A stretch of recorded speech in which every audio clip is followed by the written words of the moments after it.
Mitch from SportsChatPlace.com and PickDogs.com. We've got Rod Zawacki and Jeff Jeter with us today for Trade and Paint and some NASCAR action. Guys, how you doing? Doing good. Doing good. Yeah, just doing very well this evening. Ready to get at it. Nice to hear. Well, we got NASCAR tomorrow night, so Jeff can't be with us in the morning, so we decided not going to stop us from doing a live show. We're going to continue on, do the live show on its own, as Jeff feels NASCAR should be always center stage. Anyways, Jeff, a little bit of news in the world of NASCAR before we even get started in this thing. You want to fill everybody in as to what's going on with the NASCAR world right now? Yeah, just really a couple of quick things. Austin Dillon drives a 3-car for Childress. Him and his wife are expecting their first baby pretty much at any moment. So they will have AJ Allmendinger on standby for tomorrow night's race at Martinsville. So just I would be careful, if there's any bets out there available, I would be very careful. Just make sure you know the rules of whatever source you're going through there. They may come out as a push if he has to come out of the race. You never know how that would work out. So I would just be careful about that. And other than that, I mean, sounds like I just saw something via Twitter, saying that we were racing Talladega here in a few days. Not this coming weekend, but the following weekend. And looks like they're going to allow about 5,000 fans, which is not a lot, but it's kind of making some progress on letting some fans get back to the racetrack, plus in the surrounding areas. So it's very good news as far as to what's going on with the current pandemic out there. So very excited to hear about that on my end for sure. So with 5,000 fans in the stands for NASCAR, what's the over/under on beer sales for the Talladega race? Yeah, no doubt. We'll have to get back to you on that. But if there's a bet out there, we'll definitely take it. I like over 35,000 beers on that one. I'd like to go with the over in that one. Depends if it's raining. Well, keep in mind Talladega in June. You know how hot it gets in Alabama. That's it might be. We may have to go. We may look at the under on that one. So. Well, we've got NASCAR has certainly done a nice job. We haven't seen NASCAR take center stage in quite some time in the sporting world. Maybe 10 years ago, NASCAR appeared to be on some kind of run. Jeff Gordon was a regular household name. Doing mainstream commercials with his wife or ex-wife or new wife, or I don't even know who's one of his wives, right? And then we had, just kind of like Dale Earnhardt was known, and, Wheaties boxes, all kinds of stuff going on for the NASCAR guys.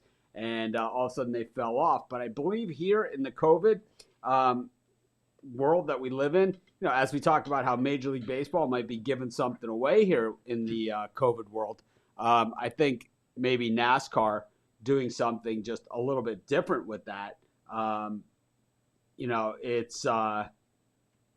It's been pretty amazing, that I'm watching more NASCAR than I've watched in the last 10 years,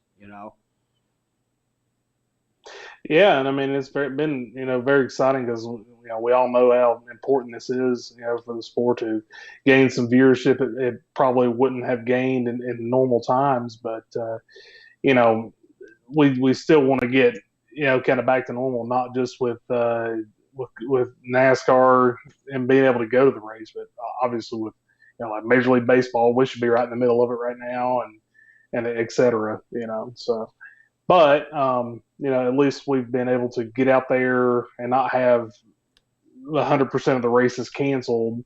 There's been a few that unfortunately have lost, some races this year, but this has been great. And to be honest, having a race in the middle of the week in prime time, you can't ask for more than that. I mean, it's not something that could last through Monday Night Football, but if the NFL gets started, but this is great in the middle of summer. This Martinsville race is be the first time it's ever raced at night in history. They've never raced this race at night. It's always been a daytime race, so We're be we're, interesting to see there.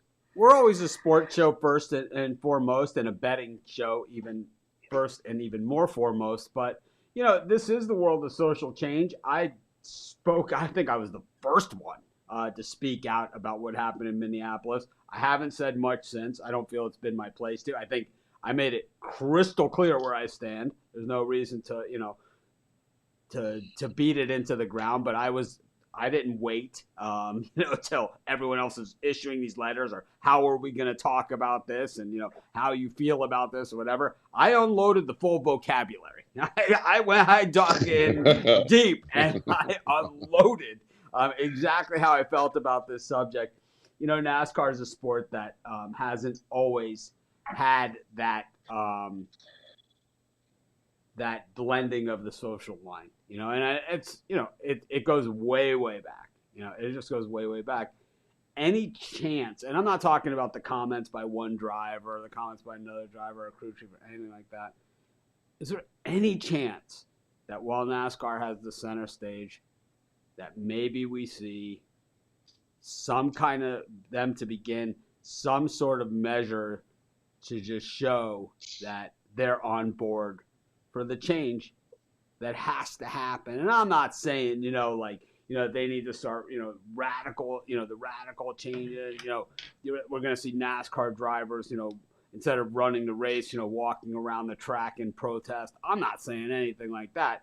I'm saying take a stand that something has to change here. Something's not right. We know it's more than something. Right? We know there's a lot that's not right, and it's going to take all of us to change. Everybody. It's not one person or one thing. It's a lot of things that has to change, and I just think, NASCAR is one of those sports that really has a chance to make a statement, because this would really be coming from, coming from the right place, and it's just, it's something I would like to see from them. I'm certainly not going to pressure them and say we're not going to ever watch NASCAR if they don't do it. I'm just saying, man, if they really had it together, tomorrow is the time. There's never been a time like in this tomorrow. day in social media and every the direction NASCAR's gone. I think they're one of the forefronts on one trying to advocate this change. You know, they're very involved in social media right now. I mean, all the drivers. That's one way to bring the fans closer to the drivers. And I think what's going on right now, if you would go scour social media, you'd find that they're definitely behind, some change needed. So, All right. Well, Well, we're not.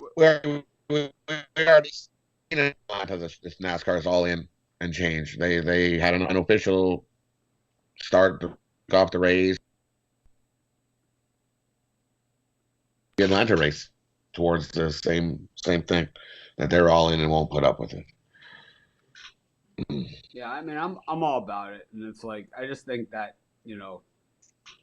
I never spoke out about politics, religion, anything remotely close to that, and I knew even I had to say something, and I think we've said our piece. I'm sure we said a few. I'm sure the words that I chose to say, not what I said, but the words I chose. I'm sure I offended a lot of people. I'm sure when I was throwing the f bombs and and everything else out there, I was appalled. I was appalled, and I'm still appalled. And I've been appalled for a very long time. And I don't think I don't think it means that that someone should get a $25 million contract to play quarterback, when they're a backup or third stringer. I don't think it means that, I don't think it means that the most qualified person should or shouldn't get the position. But I'm saying that the most qualified person should get the position, regardless. And I think that change has to happen. I just think that NASCAR is a place that's kind of ripe for it, across the board. But anyways, getting on to the actual racing and the actual race that we have. We're in Martinsville. 500-mile race, like you said, heading into Talladega, which is just even fun to say, right? Talladega, right? It's just fun. It's a fun thing to say. Martinsville, what's the story here? Last week we had the mile-and-a-half oval in Atlanta. Jeff talked about the condition of the track beforehand. We saw them showing, hours after Jeff talked about the condition of the track, Fox Sports showing the tire on the thing and pointing to, how this tire had been around the track 3 times and just had rips down the middle of it. What are we looking at here in Martinsville as far as the type of track, as far as, do we have tire issues again? And, pit alignment, who's in good pit position here? Sure. And, Martinsville, it's a short track. It's a half mile, 500 laps, 250 miles and some change. So it's a half-mile track, and how many cars are going in this? Yeah, about it should be around 36, 38, something like that. So there's some owners there. So some owners that aren't going to be happy with with what happens to their race car.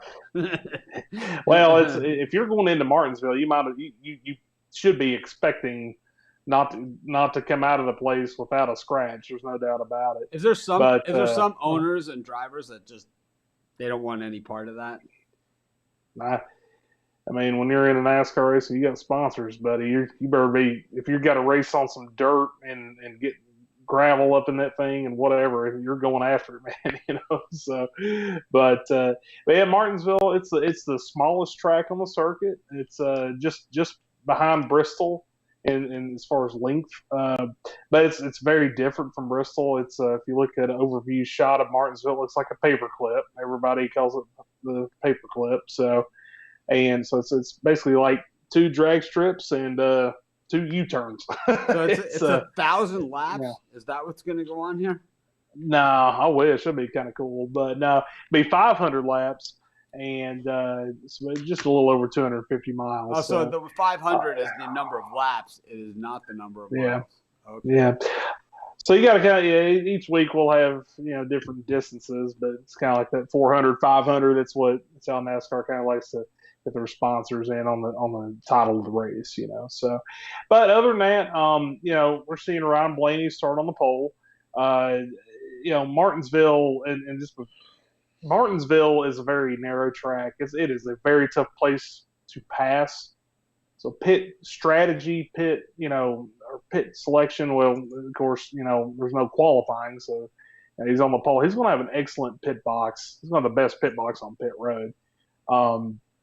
And starting from the pole, he didn't have to worry about passing anybody except the next lap car. So as long as he rolls off the trailer good, start the race, I see no problem with Ryan Blaney, and his price is, plus 1,100, keeping that lead, possibly even for the entire race. I mean, he's been fast this year, he's had some issues, some bad luck, but, starting on the poles is about the best place to be in Martinsville, especially getting going. So. Rod, what are you looking at here in Martinsville? Jeff is kind of taking control. I had a lot of questions for him. Jeff is, of course, if you're just joining us, Jeff Jeter, our NASCAR analyst at pickdogs.com. And, of course, Rod Zawacki, one of the puck dogs, the master of the birdcage, among other things.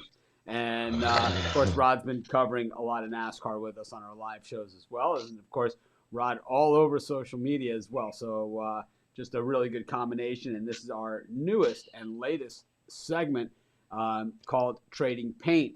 We did this as part of our show on Sunday, but due to some of the logistics this week, we were unable to bring Jeff onto our regular morning show. So this is opposed to just saying, well, we're not going to do it this week. We'll just, let's find a time that works for us. It'll be out there for people to watch. And we are trading paint with the Blue Emu 500 from Martinsville Motor Speedway. Rod,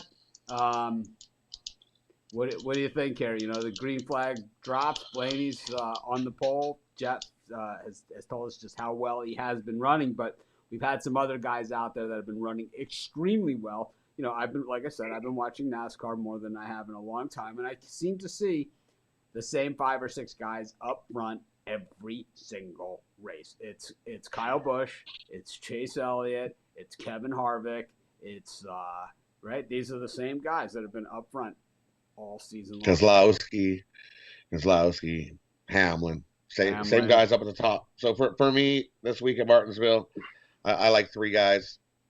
I'm going to take Hamlin, Keselowski, and Harvick. All three of these guys start in the grid on the top 12 of the grid, so they don't have to. You're not starting from the back because I don't think anybody in the back in Martinsville, like Jeff says, it's tough. You're not coming from last to first to win this race. Definitely guarantee that. You need to be up there near the top. What time is this race at? What time Eastern time is this race? 7 Eastern or so 7 Eastern. So this Sounds race, about right. the latter part of this race is going to be under the lights, right? So there's certain racers out there that run better under the lights than others. I know I don't drive. I drive better in the day. I mean, I think I can answer, I guess, but you might see conditions change just a touch. Cooler track in Martinsville. Cooler? Because I think it's a little more sensitive at like Charlotte Motor Speedway, where the speeds are faster. Handling handling is just as much of an issue at Martinsville.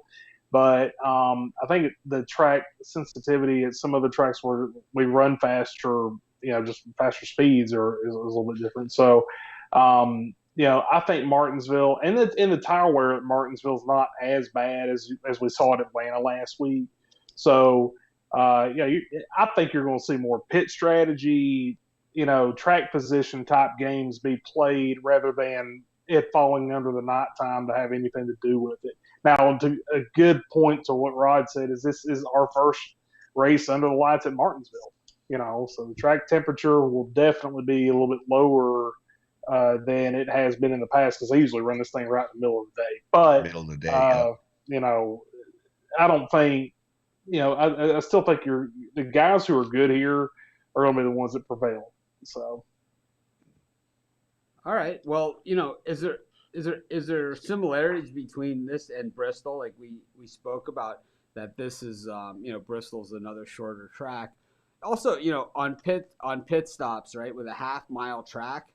Do guys get lapped on the pit stop more often here? And I think is pitting on the caution a lot more important in a race like this because in a short track, it would lend itself to a lot more caution flags because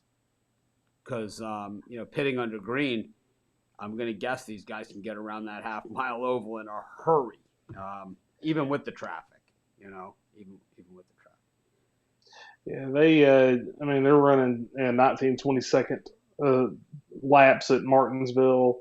So if a driver did have to come down under green flag conditions for, let's say, a flat or just some stupid penalty, let's just say, that driver's going to go 3 or 4 laps down. It'll kill the entire race. Loose tires this year than you've ever seen? Or is it me? To be honest, I've not kept up with them. It seems like it. No doubt about it. For sure. Seems like a lot of loose tires. A lot of. It's like normally, this is like a kind of a foregone conclusion. It's just. And with it being a 1-day show, these guys are getting there the day of the race. The entire team. Usually the pit crew comes in the day of, but they've got a little more. They're not having to go through the process of getting in the racetrack and taking their temperature and doing all the protocol. They're usually just going straight in and setting up and getting loose. Where they're not having that much time to do that right now. Believe me, I've been there to see them kind of set this stuff up before, and it's definitely different right now. So. That's a lot of work considering they just raced Sunday and now they're boom in Martinsville and now they're unloading and setting everything up. Different track, you got to switch your. Usually you get a week. Now you get like 3 days. That's a huge. Yeah, drastic Daytona change 500. They take 5 months, right? To get ready for Yeah. that race. And Drastic here change. we are, and you get 3 days turnaround. Yeah. What? Oh, I know. Tough to make real adjustments, right, under these circumstances, and and you're So, still not getting a practice run, so you don't get to go out there and be like, "Hey, so one of how the did those changes work?" one of the things, on an educational standpoint, one of the things that we hear the announcers say a lot in NASCAR, and of course I love saying it and I love hearing it, and the guys seem to love to say it, is, "Ooh, he got loose there," right? What exactly does that mean? What exactly, like, getting loose? Because it's normally like the car starts to move around, and it's like, so what exactly is he lost the draft there? Is he just lost some kind of it's some kind of physics gravity type thing going on, or it's just something with the actual car that is like these loose tires that we seem to see on a weekly basis now? Yeah, I mean, so when a car, there's balance in a car, and the best thing for the car is to be basically sucked down to the racetrack, basically everywhere we go, with a couple of exceptions. So when a car is loose, the back end, when you're making that left turn, the back end wants to come around to your right. And when you hear about a tight condition, that means the car does not want to turn. You have to put more wheel into it. And the more wheel you put into it, the more you're going to wear the tires out. So I used to So, drive a '76 Firebird, so this car was constantly loose. That's what you're telling me, because I mean the back end was like that. It's just, I mean, you want to talk about loose. I mean, if yeah, that's what loose means, this car was loose as a goose. I'm telling yeah. you. That and a So, Camaro. I mean, I've seen Camaros the same year. Just, I mean, the unintentional donuts. Well, yeah, nothing yeah. like seeing a loose car get up too high on the track and into them marbles and wham into the wall he goes. He's too loose and just bam, just like we seen Chase Elliott take out Logano, same way. He was loose in the rear end and all of a sudden came up too high, wham, out goes Logano. Yeah. Well, and in that case, Logano drove. I mean, Chase was going for the win there at Bristol, and Oh yeah, yeah, basically what he just couldn't. He was going too fast for the way the car wanted to handle, for what he could control. Chase was probably turning all the way to the left, and he just bumps up into Logano, and that's being tight. That's not being loose. It was just tight. He just got in way too hard, and obviously Brad Keselowski won that race. So So, speaking of those things, safety conditions, obviously, Han's devices, things that have been talked about a lot over the recent years, and we saw Logano. I think it was just flipping around in the air, right, on fire. Was it Logano who that was, or last year, or in Daytona, just flipping around in the air oh, on fire. One of Ryan those, Newman, Ryan yeah, Newman, right, flipping around and fire in the air, and not a scratch on him, right? Not a scratch. yeah, yeah, and it's amazing, obviously, how far it's come along. I've even I did a ride along a few years ago at Charlotte, and put that Han and had the Hans device on, and basically you don't move your neck, like you're snug, and that's just been that was a problem with Earnhardt when he died. It was he didn't have that Hans device in his neck, just basically came forward. So you're strapped into the car. You got a little wiggle room, but not much. Yeah, it So was a surprising thing, when Earnhardt passed away, because it wasn't really a wreck that you would say, wow, this is a life-threatening wreck. It was kind of like, that was the most stunning part about it. It wasn't like the car flipped in the air on fire. It wasn't like the car spun around or anything. It just looked like he tapped the wall, right? I mean, it's really, yeah, we've seen worse wrecks than that. yeah, we see worse wrecks than that. The Chase Elliott wreck was worse than that, last 2 weeks ago. Yeah. So who do you like in this one, Jeff? Rod has come out with 3 picks. He likes Hamlin and Hamlin, Kozlowski. Keselowski, and Harvick are my 3 picks. And because I can't find any top 5 or top 3 or top 5 odds out yet, they were out this morning and then they just yoinked them away. I don't know what happened there, but I can't find any, yeah, so I don't know where to put those 3 guys yet. So I might have to get to those in the morning. yeah. I caught a couple. I mean, I'm not so high on Harvick. Winning the race. He did I not didn't run well have. at Bristol, right? In the short track. I don't. Are you asking how Harvick did at Bristol? Yeah, how did he Yeah, do? where did he finish? Oh man, I'm trying to remember. he was in. I think he was in the top 10, but But he you wasn't like know, competing for the top yeah. spots. But you gotta keep in mind Bristol and Martinsville are like two totally different animals. I mean, they're not even really comparable in my opinion because Bristol's steep. I mean, it's like 24 to 28-degree banking, and Martinsville's 12. It's flat, So I know they're short tracks, but they're uh, I don't really see them being that comparable. So what I kind of look at is more last few races at Martinsville specifically because Martinsville is one of a kind. It's really hard to compare it to most other tracks on the circuit. So it's So Martinsville Wednesday and then Talladega mm-hmm. on Sunday. Now we got Homestead, Miami, Sunday, and then we have a week after that. We'll have Talladega on the 20th or 21st of June. Wow. So Talladega, they have 21st. a little bit of time 21st. in between Homestead and Talladega to get some. Yeah, this will be this Martinsville race will be our last midweek Wednesday type race until we race the All-Star race in Charlotte on July 15th. So we got about a month until the next midweek race. Too bad.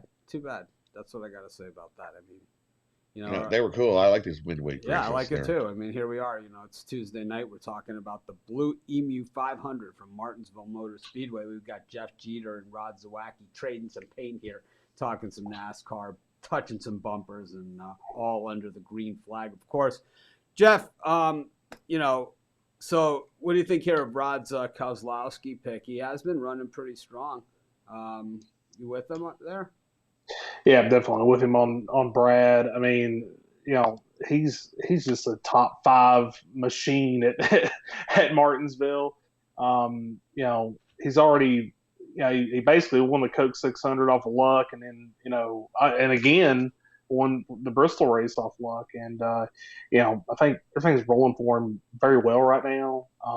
We talked about pit strategy at the beginning of the video. Now Brad Keselowski does not have his crew chief Paul Wolf with him this year, but he's got Jeremy Bullins, and they're still just right there in the mix of things. They're doing the right things on pit road and obviously they've got a strong car.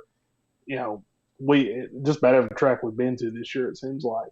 So I have nothing against Brad. In fact, I found him earlier this morning, top 3 at plus 150. I'll line that up. I love Martin Truex Jr. this week. I got him to win the race at plus 550, and I've also got another top 3 on him at plus 160. I have no problem with those two. I'm pretty confident, with those guys. I mean, Truex has an average finish here of 4th over the last 4 races here. So, I have no problem with that top 3. Who do you like? No reason why. Who do you like to take it home? Who do you like to be? What are they doing in the winter? Are they having a winter circle these days? Is it still the same? Because obviously that's tight corners. I mean, in the winter circle, it's tight. They're doing a little bit, but not. The NASCAR winter circle is one of the great trophy presentations in all of sports. It's Stanley Cup. And then maybe the NASCAR finishes, maybe second. Honestly, as far as who wins, tomorrow night, and I tell you, it's it's been an awesome 2020 season, especially since we got back racing. It's been really kind of some unpredictables. I mean, we've seen some, this Chase Elliott rivalry stuff's going on between the Darlington wreck with Kyle Busch and then this Joey Logano stuff. You figured Chase is going to sit up there and win a race, and then he gets in trouble at the end and somebody else just takes it away. It's kind of like hard to predict, but out of the way it's going, I'll take Truex at 550. I mean, I can't remember. He's starting in the top 10. I think he's starting 3rd. I mean, he's going to be right there. I mean, he led 464 laps of the 500 laps in the fall. So he could easily get there and overtake. Starting 5th. Okay. So, now that in front of me. Thank you, Rod. But I have no problem with that. I'll take Truex. Awesome. And the one guy I left out this week, he just hasn't looked good this year at all. So I know his last four races he's looked real well. And if you look, I think his last race here he led quite a few laps between him and Keselowski. They've been leading the most laps the last couple of races here, but I left him out. I think Truex Jr. He's just not looking like he did last year. He's doesn't. I don't know. He just doesn't.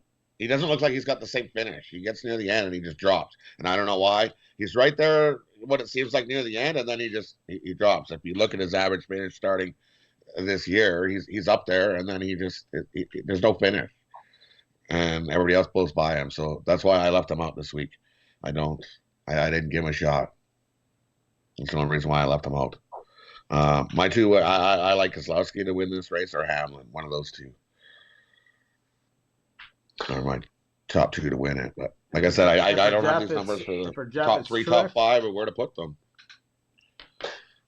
And also I found I found three top 10 bets I felt pretty comfortable with, especially for us here at Pick Dogs. We don't necessarily like going below minus 140. But I found Clint Boyer at minus 115. I'll take a shot on that for a top 10. Jimmy Johnson. We're saying on a on top 10 at minus 115. It's really minus 150 on we don't like to go like minus 200 on a baseball winner or something like that. But minus 15 on the top 10, that's really, 30, top 25 to 30%, in something like this. And, it's a little more within reason than, betting, Justin Verlander at minus 470 or something. Sure. Yeah, and I just like to look at the prices too a little bit too. But I got Clint Boyer top 10 minus 115, Jimmy Johnson top 10 minus 115, and Kurt Busch at minus 110 for top 10 finishes. I think those are just guys that definitely have a chance.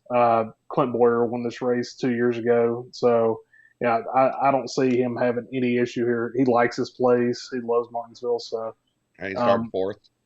Starting fourth, yeah. Sounds like you like Martinsville too, Jeff. Sounds like believe it or not, when I was talking about Bristol, Martinsville was actually my first Cup Series race, and not Bristol. Believe it or not, so it's about 4 hours up the road from here. So, oh yeah, it's a fun track to get to. So is this type of race where maybe in-game betting comes in at any point? I know.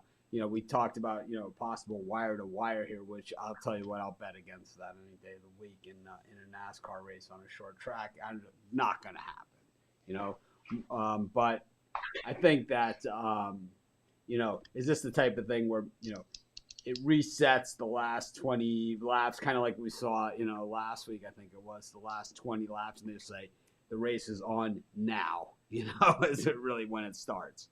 And we just see a fight to finish it. Last week obviously Kevin Harvick just left everyone for dead, and anyone that tried to cut, it just seemed that the closer people got to him at one point, the more he would extend it, as he had a chance to, and it was just like it became obvious, that he was going to win. Obviously, this is a different type of situation because this is 30, 36, 38 cars on half mile oval. Not a lot of room to maneuver. We saw some things with, we saw some strategy last week with some of the slower cars not wanting to be lapped at the end. Normally the slower cars will pull out of the way and they say, of course, let the guys race and decide it, fair and square. Last week we saw them not want to get lapped because they felt that if they could stay on the lead lap, they get a restart, late, and anything can happen. They get a fresh set of tires, and who knows? So I'd never really seen that before.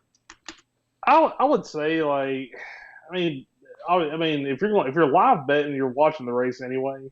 Usually just kind of use a little judgment in it.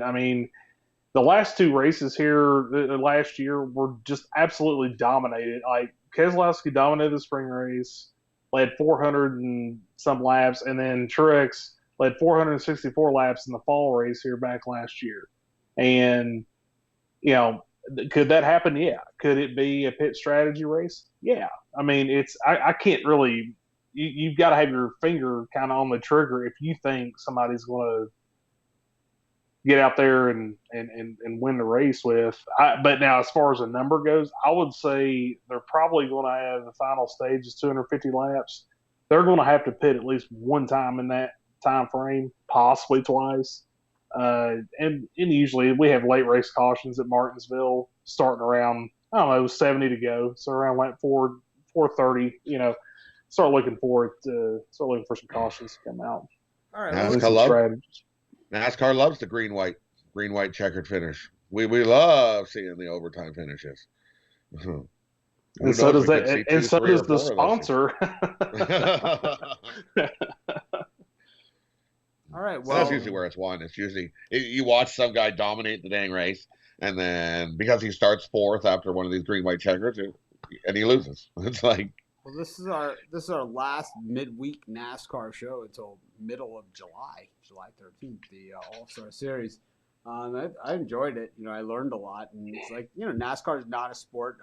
You know, a lot of people will ask me, either email me, message me. You know, it's like that's going to get them a better answer than asking me in the Facebook group or asking me on the live show. You know, that they're going to get a better answer out of me.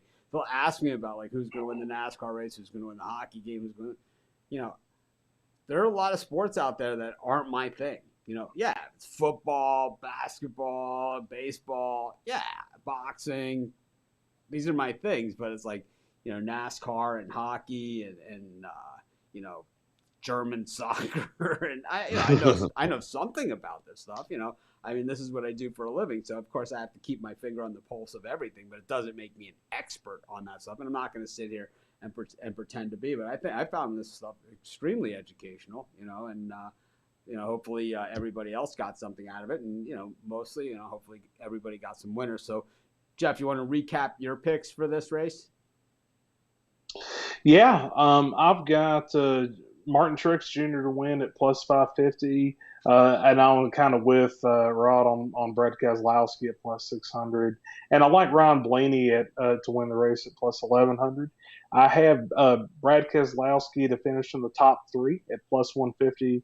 I've got Martin Truex Jr. to finish in the top three at plus 160.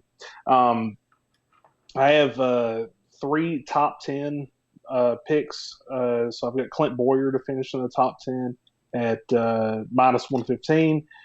Jimmy Johnson at minus 115 to finish top 10. And Kurt Busch at minus 110 to finish in the top 10. And one I didn't get to mention that I do like, I found a matchup, actually, Kevin Harvick versus Chase Elliott. I like Kevin Harvick to win, and this was Kevin Harvick at plus 115. That was an excellent price on that from one source. So I'll definitely take Harvick in that matchup over Chase Elliott tomorrow night. All right. Rod, want to recap your picks here for us? Like I said, the only ones I don't have are where to put these guys in the top five. I took Hamlin to win at plus 650, Keselowski to win at plus 600, Harvick to win at plus 1100. Matchups, I'm all over that same matchup. I've got Harvick over Elliott. I got it at plus 120. Love Harvick to be higher up on the board than Elliott. I also took Hamlin over Kyle Busch. I think Hamlin's going to be higher up on the board than Kyle Busch. Got a good shot at plus 120. And so, you know, on the morning show, I'll give you some top threes and top fives. But right now, my book yoinked them. I seen them and was like, oh, okay, cool. And I was about to go do them, and then all of a sudden, bloop, I was like, oh, what the? Yeah, Rod, it happened to me with kind of coming through a couple, 2 or 3 here and there too. Something happened there today. I'm not sure. So the book didn't like something. Something came up, and the book was like, oh, we're gonna get killed. We're getting shellacked. Pull it. It's like, they're going to be trading paint over at Picton. Yeah. It's all our fault. It's all our fault. Hey, we're hitting 23-1 bird cages on a Bundesliga Sunday, so I don't put anything past them. But anyways, I enjoyed it. I enjoyed trading paint with you guys. We're going to wave the checkered flag on this segment of trading paint. But thank Jeff. Thank you, Rod, for joining me at this special time. Of course, we'll be back in the morning at our normal time slot, as always, at 10:30 a.m. Jeff couldn't make the 10:30 show. It doesn't mean we can't cover NASCAR here at Pick Dog Sports Chat Place. We always just do what it takes, however, whatever form that is. Never has to be perfect, just has to deliver the goods, and I think we did that once again. Like I said, thanks, guys. And of course, Rod will be around in the morning to give out his picks. And of course, Jeff Jeter, you can always get his picks every week over at pickdogs.com. Thanks again, guys. I enjoyed it. Me too. It was good. So, yes.